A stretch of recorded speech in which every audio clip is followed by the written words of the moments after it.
ఇద్దరు ప్లానింగ్గా వెళ్తున్నారు. Kalyan and Emmanuel ఇద్దరు ప్లానింగ్గా వెళ్తున్నారు. ఇది చూస్తే కళ్యాణ్ మీద కోపంలో ఉన్నాడేమో భరణి గారు అన్నట్టు అనిపిస్తుంటుంది.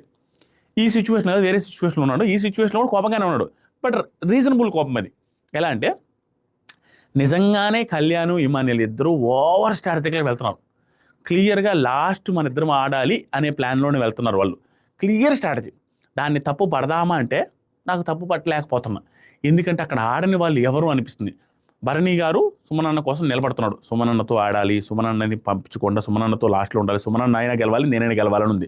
సేమ్ వీళ్ళిద్దరు కూడా నేనైనా గెలవాలి, ఇమాన్యుల్ అయినా గెలవాలి, నేనైనా కళ్యాణ్ అయినా గెలవాలని వాళ్ళకు ఉంది. వాళ్ళ స్ట్రాటజీస్ ఏమైనా కావచ్చు. వాళ్ళ స్ట్రాటజీస్ ఏంటంటే ఇద్దరు ఉంటే ఇద్దరికి ఒకరికొకరు ఓటు పడితేనో, లేకపోతే మనలో ఉంటే మనం ఒకరు సేవ్ అయితే ఇంకొకరికి నెక్స్ట్ వీక్ ఓట్లు పడితేనో అలాంటి ప్లాన్లో వెళ్తున్నారు. ఎవరికో ఇవ్వడం ఎందుకు, మనం ఫ్రెండ్లీగా ఉన్న మనకే రావాలని ప్లాన్లో ఉన్నారు. అది తప్పే కాదు. ఎందుకు తప్పు కాదంటే వీళ్ళు ఛాలెంజెస్లో గ్రూప్ గేమ్ ఆడుతున్నారు.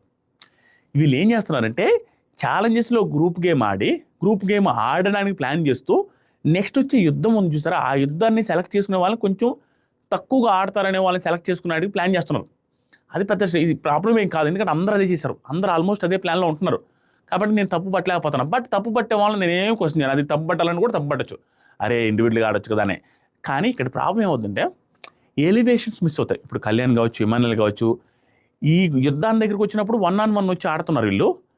అక్కడ గెలిచినప్పుడు ఎలివేషన్ వస్తుంది. బట్ ఈ ఛాలెంజెస్లో క్లియర్గా కలిసి ఆడుతున్నారు, క్లియర్గా కలిసి స్ట్రాటజికల్గా ఆడుతున్నారు. నా దగ్గర ప్రూఫ్ ఉంటే నేను ప్రూవ్ చేస్తాను. కాబట్టి ఇక్కడ గెలిచినప్పుడు ఎలివేషన్ రాదు, ఎలివేషన్ మిస్ అయిపోద్ది గట్టిగా. అది నెగిటివ్ అవుద్దని చెప్పడం, ఎలివేషన్ మిస్ అయిపోద్ది అలా ఆడడం వల్ల. ఇది జరుగుతున్నది. మళ్ళీ నెక్స్ట్ వచ్చినప్పుడు మీరు ఏ గ్రూప్ గేమ్ ఆడారు ఏంటి అనేది క్లియర్ కట్గా చెప్తాను.